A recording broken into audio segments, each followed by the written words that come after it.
కర్మకారకుడైన శని గురించి ఆల్రెడీ మనం చాలాసార్లు చెప్పేసుకున్నాం. మన శని మన జాతక చక్రంలో ఎలాంటి ప్రభావం చూపిస్తాడన్నది చాలామందికి తెలుసు. ఏలినాటి శనిలో చాలామంది ఇబ్బందులు పడిన వాళ్ళు ఉంటారు. శని మహర్దశలో చాలామంది ఇబ్బందులు పడిన వాళ్ళు ఉంటారు. ఇదంతా మనం చూస్తూనే ఉంటాం. మరి ఎలాగసలు ఫస్ట్ మనం ఎలా తెలుసుకోవాలి శని మనకి బాగుంటుంది శని వల్ల? మన జాతక చక్రంలో శని వల్ల ఎలాంటి నష్టాలు జరగట్లేదని ఎలా చెప్పచ్చు? ఇక్కడ కొన్ని పాయింట్స్ మనము టాలీ చేసుకుంటూ మెయిన్ కాన్సెప్ట్కి వెళ్దాం. ఎప్పుడూనండి శనికి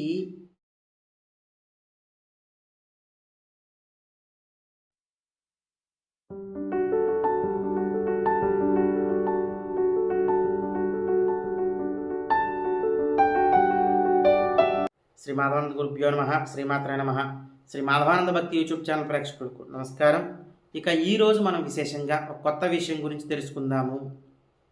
అదేమిటి అంటే కనుక కర్మకారకుడైన శని గురించి ఆల్రెడీ మనం చాలాసార్లు చెప్పేసుకున్నాం. మన శని మన జాతక చక్రంలో ఎలాంటి ప్రభావం చూపిస్తాడన్నది చాలామందికి తెలుసు. ఏలినాటి శనిలో చాలామంది ఇబ్బందులు పడిన వాళ్ళు ఉంటారు. శని మహర్దశలో చాలామంది ఇబ్బందులు పడిన వాళ్ళు ఉంటారు. ఇదంతా మనం చూస్తూనే ఉంటాం.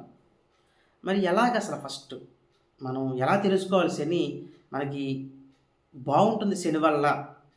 మన జాతక చక్రంలో శని వల్ల ఎలాంటి నష్టాలు జరగట్లేదని ఎలా చెప్పచ్చు? ఇక్కడ కొన్ని పాయింట్స్ మనము టాలీ చేసుకుంటూ మెయిన్ కాన్సెప్ట్కి వెళ్దాం. ఎప్పుడూనండి శనికి జాతకరీత్యా కేంద్రాధిపత్యం వస్తే చాలా మంచిది. ఇప్పుడు శని స్వక్షేత్రాలు ఉన్నాయి కదా, మకరం కుంభాలు. ఆ మకర కుంభాలకి ఎప్పుడూ కూడా అండి కేంద్రాధిపత్యం రావాలి. అంటే శని కాబట్టి ఆ ఇంటి అధిపతి శనికి కేంద్రాధిపత్యం రావాలి. వచ్చినప్పుడు శని చాలా మంచి ఫలితాలు ఇస్తాడు. ఆయన చాలా మంచి ఫలితాలు ఇస్తాడు.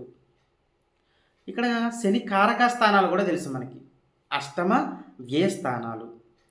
ఈ అష్టమ వ్యయస్థానాల్లో మనకి ఎలా అంటే ఈ అష్టమ వ్యయస్థానాలు శని కారక స్థానాల్లో గురువు ఉన్నప్పుడు కూడా శని గురువు యొక్క కారక స్థానాల్లో ఉన్నప్పుడు, అంటే 2, 5, 9, 11 స్థానాల్లో ఆయన ఉన్నప్పుడు ఇలా పరస్పరం ఉండడం చాలా మంచిది. అప్పుడు కూడా శని మీకు విపరీతంగా యోగిస్తాడు. అర్థమైందండి?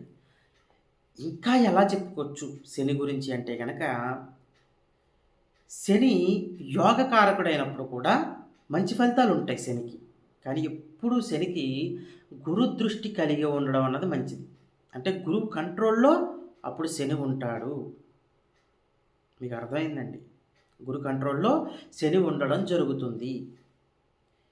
అదొకటి. ఇంకా ఎలా చెప్పచ్చు? ఇంకా డీప్గా వెళ్తే మనము శని మనకి బాగా యోగిస్తారు. ఆయన ఇబ్బందులు పెట్టినా సరే యోగ ఫలితాలు ఇబ్బంది ఒకటి గుర్తుంచుకోండి, ఎప్పుడైనా శని ఇబ్బంది పెట్టకుండా ఫలితాలు ఇవ్వరండి. అది గుర్తుంచేసుకోవాలి మనం. అది మన మంచికే పెడతారు ఆయన. వీళ్ళు ఎంతవరకు నిలబడగలుగుతున్నారు మనం పెట్టే పరీక్షకి, తర్వాత మనము ఏదైనా ఒక పనిష్మెంట్ ఇస్తుంటే ఎంతవరకు తట్టుకోగలుగుతున్నారు, ఇవన్నీ చూస్తారు ఆయన. శని కర్మకారకుడు కదా, మన ప్రారంధ కర్మనంతా కూడా తొలగించేస్తారు ఆయన. తొలగిపోవడమే చాలా మంచిది. దానికి చాలామంది భయపడి తొలగించుకోవడం ఇష్టం లేక వాళ్ళంతటి వాళ్ళు ప్రాణాలు తీసుకోవడం కానీ ఇలాంటివి చేసి ఆ కర్మని ఇంకా మూట కట్టుకుంటూ ఉంటారు. అది చాలా చాలా తప్పది. మన ప్రారంధ కర్మ అన్నది అక్కడితో అయిపోవాలి, వదిలిపోతే మనకు ప్రశాంతమైన జీవితం అయితే మొదలవుతుంది. శని ఆ టెస్ట్ ఆ పరీక్షే చేస్తాడు జాతకుడికి. మనం అందులో ఖచ్చితంగా పాస్ అవ్వాలి. ఇంకా శని ఎలా యోగిస్తాడు అని చెప్పినంటే, ఇక్కడ కర్మ అనుభవించినా సరే యోగాన్ని ఇస్తాడు. ఎప్పుడు అంటే కనుక శని రాస్యాధిపతి.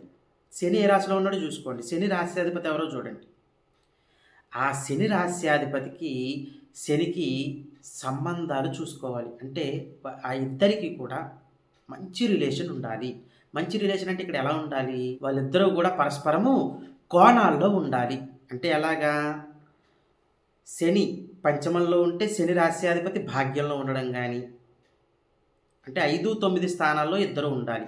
అంటే శని నుంచి 9లో శని రాస్యాధిపతి కానీ, లేదా శని నుంచి 5లో శని రాస్యాధిపతి కానీ, శని ఎక్కడ ఉంటారో శని నుంచి పంచమంలో కానీ, శని నుంచి భాగ్యంలో కానీ శని రాస్యాధిపతి ఉండాలి. శని రాస్యాధిపతి నుంచి కూడా అంతే. శని రాస్యాధిపతి ఎక్కడ ఉన్నారో చూసుకోండి. ఆ రాస్యాధిపతి నుంచి పంచమంలో శని ఉన్నా, ఆ రాస్యాధిపతి నుంచి భాగ్యంలో శని ఉన్నా వాళ్ళు కర్మని అనుభవించేసేసి చాలా ఎక్సలెంట్ స్థాయిలో ఉంటారని చెప్పుకోవచ్చు. చాలా పెద్ద పొజిషన్కి వెళ్తారు వీళ్ళు. అర్థమైందండి? అంటే శని నుంచి పంచమ భాగ్యాల్లో శని రాస్యాధిపతి ఉన్నా, శని రాస్యాధిపతి నుంచి పంచమ భాగ్యాల్లో శని ఉన్నా వాళ్ళకి విపరీతంగా యోగిస్తుంది. శని చాలా మంచి ఫలితాలు ఇస్తాడు వాళ్ళకి, ఆ జాతకులకి. ఇక్కడ మీకు సందేహం వస్తుంది. ఇప్పుడు శని ఇంట్లోనే ఉన్నాడు అనుకోండి, శని ఇంట్లోనే ఉన్నాడు అనుకోండి, మరి శని రాశ్యాధిపతి శని అవుతాడు కదా, మరి ఆయన నుంచి ఆయన కేంద్రంలో ఉండడానికి, పంచమ భాగ్యంలో ఉండడానికి అవ్వదు కదా, అంతే కదా. అప్పుడు ఎలా చూసుకోవాలంటే శనికి కేంద్రాధిపత్యాలు రావడం మంచిది. శనికి కేంద్రాధిపత్యం రావడం మంచిది. ఇప్పుడు ఇంకా ఎలా చెప్పుకోవచ్చు అంటే శనికి ఏ ఆధిపత్యం వచ్చిందో చూసుకోండి. పోనీ కేంద్రాధిపత్యం రాలేదండి, అస్తమాటు కేంద్రాధిపత్యం రావాలని రూల్ లేదు కదా, ఏ ఆధిపత్యం వచ్చిందో చూసుకోండి. పోనీ శని ఆయన సొంత ఇంట్లోనే ఉన్నారండి, మకర కుంభాల్లో. అలా కాకుండా వేరే రాశుల్లో అంటే ఎలాగన్నది ఇందాక చెప్పేసుకున్నాం మనం. ఇప్పుడు మకర కుంభాల్లోనే శని ఉన్నాడు అనుకుందాం. అప్పుడు మకర కుంభాలకి లగ్నాత్తు ఏ ఆధిపత్యాలు వస్తున్నాయి, ఆధిపత్యాలకి కారక గ్రహాలు ఏంటి, ఆధిపత్యాలకి కారక గ్రహాలు ఏంటి? ఉదాహరణకి శని కుంభంలోనే ఉన్నారు అనుకుందాం. లగ్నాత్తు అది చతుర్థ స్థానం అయ్యింది అనుకుందాం. లగ్నాత్తు చతుర్థ స్థానం అయ్యింది అనుకుందాం. చతుర్థానికి కారకుడు ఎవరు? చంద్రుడు. ఇక్కడ శనికి చంద్రుడికి సత్సంబంధాలు బాగుండాలి. శనికి చంద్రుడికి సత్సంబంధాలు బాగుండాలి. అంటే శని ఉన్న స్థానం నుంచి, అర్థమైందండి, పంచమంలో చంద్రుడున్నా లేదా భాగ్యంలో చంద్రుడున్నా శని యోగ ఫలితాలు ఇస్తాడు. ఆయన శని యోగ ఫలితాలు ఇస్తాడు. ఇప్పుడు కుంభానికి చతుర్థం వచ్చింది అన్నాను కదా, అప్పుడు మకరానికి కూడా ఆధిపత్యం తీసుకోవాలి. తృతీయాధిపత్యం వచ్చింది కదా, అక్కడ కుజుడు. అక్కడేంటి? కుజుడు. ఈ కుజుడు శని నుంచి పంచమంలో ఉన్న, శని నుంచి భాగ్యంలో ఉన్న శని విపరీతంగా యోగిస్తాడండి, ఖచ్చితంగా. ఉదాహరణకి శని మకరంలో ఉన్నాడు అనుకుందాం. ఇప్పుడు లగ్నమే మకర లగ్నం అయింది. మకర లగ్నం, లగ్నంలో శని. మరి లగ్నం అంటే కారకుడు ఎవరు? రవి కదా. ఇప్పుడు శని నుంచి రవి పంచమంలో ఉన్న, రవి భాగ్యంలో ఉన్న శని విపరీతంగా యోగిస్తాడు. అర్థమైందండి? ఇలా తీసుకోవాలి. శని ఆయన సొంత ఇంట్లో ఉన్నప్పుడు ఇలా తీసుకుంటాం. ఒక క్లారిటీ వచ్చింది అనుకుంటున్నాను నేను. ఇంకా వెళ్దాం. ఉదాహరణకి మకర కుంభాల్లో ఎక్కడో శని ఉన్నారు అనుకుందాం. ఎక్కడ ఉన్నా ఖచ్చితంగా రెండు ఆధిపత్యాలు వస్తాయి కదా మీకు. ఎలా తీసుకుందాము? ఇక్కడ ఇంకో డౌట్ వస్తుంది. కరెక్ట్ పాయింట్ వచ్చింది ఇప్పుడు. మకర కుంభాలు, మకరానికి అష్టమాధిపత్యం వచ్చింది అనుకోండి, కుంభానికి భాగ్యాధిపత్యం వస్తుంది ఖచ్చితంగా. శని ఆ సొంత ఇంట్లోనే ఉన్నారు. శని రాస్యాధిపతికి మనం తీసుకుంటాం కదా. ఇప్పుడు ఏమైంది మరి? అష్టమానికి కారకుడు మళ్ళా శని, అంటే ఒక కారక గ్రహం తీసుకోము ఇంకా. అప్పుడు ఇంకొకటి ఏంటి? భాగ్యాధిపత్యం. భాగ్యానికి కారకుడు ఎవరు? గురువు. ఇప్పుడు గురువుకి శనికి, శని నుంచి గురువు పంచమంలో ఉన్న, శని నుంచి గురువు భాగ్యంలో ఉన్న చాలా మంచి ఫలితాలు ఇస్తాడు శని. అలాగే సప్తమాష్టమాలు తీసుకున్నా. అష్టమానికి కారకుడు శని కాబట్టి అది తీసేస్తాం. అప్పుడు సప్తమానికి కారకుడైన శుక్రుని తీసుకుంటాం. శుక్రుడికి శనికి సత్సంబంధాలు. అంటే శని నుంచి పంచమంలో శుక్రుడున్నా, భాగ్యంలో శుక్రుడున్నా ఇది చాలా బాగా యోగిస్తుంది జాతకులకి. గుర్తుంచుకోండి. ఇక్కడ మేజర్ పాయింట్ ఇప్పుడు ఒకటి చెప్పాలి. ప్రతిసారి మనం పంచమ భాగ్యస్థానాలే మాట్లాడుకుంటున్నాం కదా. ఇక్కడ చాలా పెద్ద విషయం ఏంటంటే శని నుంచి ఇప్పుడు నేను చెప్పినట్టు కారకస్థాన పంచమ భాగ్యాల్లోనే కాకుండా తృతీయంలో ఆ గ్రహం ఉన్నా సరే, తృతీయంలో ఆ గ్రహం ఉన్నా సరే అదే యోగం వస్తుంది జాతకుడికి. తృతీయం కూడా ఇక్కడ ఉపచయస్థానం కూడా తీసుకోవాలి మనం. ఇంకా మీకు ఇప్పుడు అర్థమైపోతుంది. ఒక చిన్న మీకు లైన్ చెప్పానంటే అర్థమైపోతుంది. శని కుంభంలో ఉన్నారు. సరే, కుంభానికి షష్టమాధిపత్యం వచ్చింది అనుకుందాం. కుంభానికి షష్టమాధిపత్యం వచ్చింది అనుకుందాం. షష్టమానికి కారకుడు ఎవరు? కుజుడు.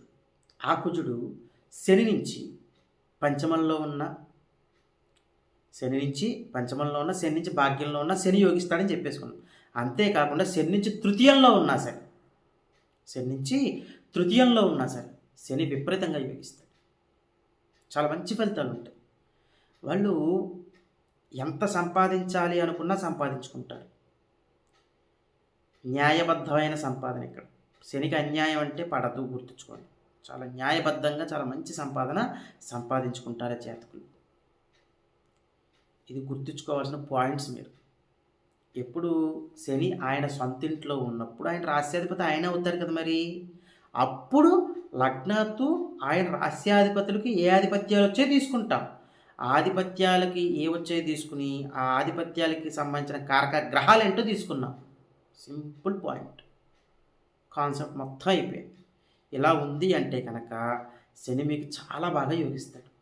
ఆయన మీకు ఏమైనా ఇబ్బందులు పెడుతుంటే కనుక, ఫర్ ఎగ్జాంపుల్, ఆ ఇబ్బందులు తట్టుకోండి, చాలా మంచి జీవితం ఉంటుంది. తర్వాత శని అదే పరీక్ష చేస్తాడు ఆయన. మనం అందులో ఖచ్చితంగా సక్సెస్ అవ్వాలి.